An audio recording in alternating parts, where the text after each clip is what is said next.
السلام علیکم ورحمۃ اللہ وبرکاتہ۔ حافظہ نادیہ انور چینل میں آپ تمام کو خوش آمدید، ویلکم، اہلا و سہلا، مرحبا۔ سلسلہ تفخیم و ترقیق پارٹ 3، را کو باریک پڑھنے کے قواعد، یعنی کہ را کو کن کن حالتوں میں باریک پڑھا جاتا ہے۔ را کو باریک پڑھنے کے جو ہیں 6 قواعد ہیں، جن میں سے 5 قواعد جو ہے ہم وقتاً فوقتاً قرآن پاک میں پڑھتے رہتے ہیں، اور جو 6واں قواعد ہے وہ بہت ہی کم استعمال کیا جاتا ہے۔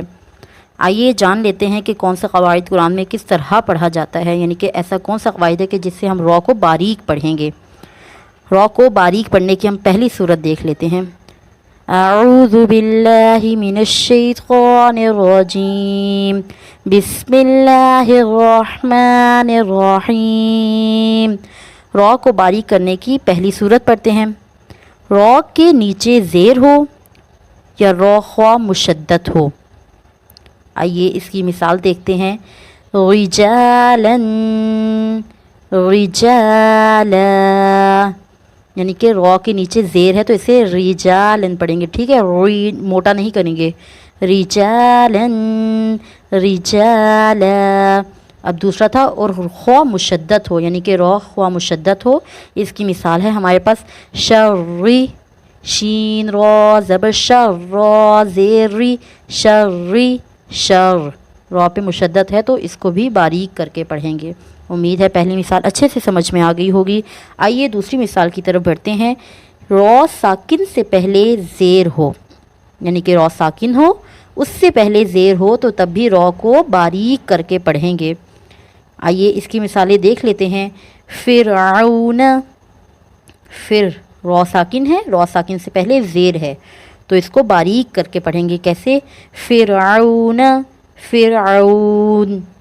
مقتدر، مقتدر، را جو ہے را کے نیچے 2 زیر ہے اور اس سے پہلے زیر آ رہا ہے تو یہاں پہ بھی اسے کیا کریں گے؟ باریک کر کے پڑھیں گے، ٹھیک ہے۔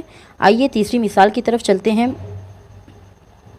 را ساکن سے پہلا حرف ساکن ہو اور اس سے پہلے زیر ہو، یعنی کہ را ساکن ہو، اس سے پہلے والا حرف بھی ساکن ہو اور اس سے پہلے زیر ہو۔ اس کی مثال دیکھتے ہیں، جیسے حجرن، حجر، وقف کرتے ہوئے را ساکن ہو گیا ہے۔ را ساکن سے پہلے بھی جیم پہ ساکن ہے، جیم بھی ساکن ہے اور اس سے پہلے کیا ہے؟ زیر ہے، تو یہ والا را بھی کیا باریک پڑھیں گے، حجرن، حجر۔ السحری، السحر، السحر، السحر۔ را ساکن ہے، را ساکن سے پہلے ہا بھی ساکن ہے اور ہا ساکن سے پہلے کیا ہے؟ زیر ہے، تو اس کو بھی باریک پڑھیں گے۔ آئیے چوتھی مثال کی طرف چلتے ہیں۔ را ساکن سے پہلے یا ساکن ہو، یعنی کہ را ساکن ہو اور اس سے پہلے یا ساکن ہو۔ اس کی مثال ہے خیرن، خیر۔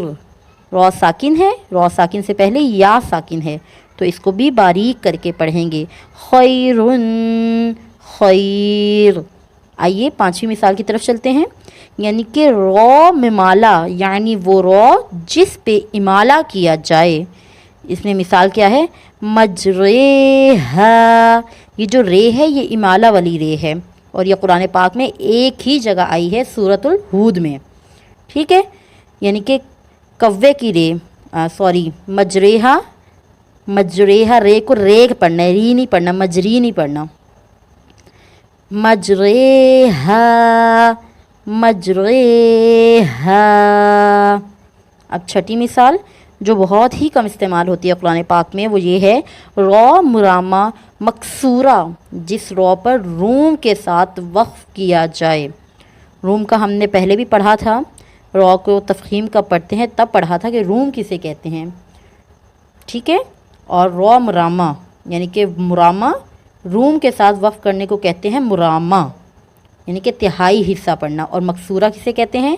عربی میں کسرہ جو ہے زیر کو کہتے ہیں، اور جس حرف پر زیر ہو اس حرف کو مکسورہ کہتے ہیں۔ اب جیسے ہمارے پاس مثال دی گئی ہے ذی ذکر، اب میں نے تو ذی ذکری پڑھا ہے لیکن میں نے 1/3 حصہ پڑھا ہے، جو بالکل میرے قریب بیٹھا ہوگا اسے ہی سمجھ آئے گی، جو دور بیٹھا ہوگا وہ یہی سوچے گا کہ میں نے یہاں پہ وقف کیا ہے، لیکن میں نے 1/3 حصہ پڑھا ہے ذکر۔ ٹھیک ہے، امید ہے آپ تمام کو یہاں تک سمجھ میں آ گیا ہوگا، اور اگر کچھ بھی سمجھ نہ آئے تو کامنٹ سیکشن میں کامنٹ کر کے پوچھ سکتے ہیں۔ جزاک اللہ خیرا۔ السلام علیکم ورحمۃ اللہ وبرکاتہ۔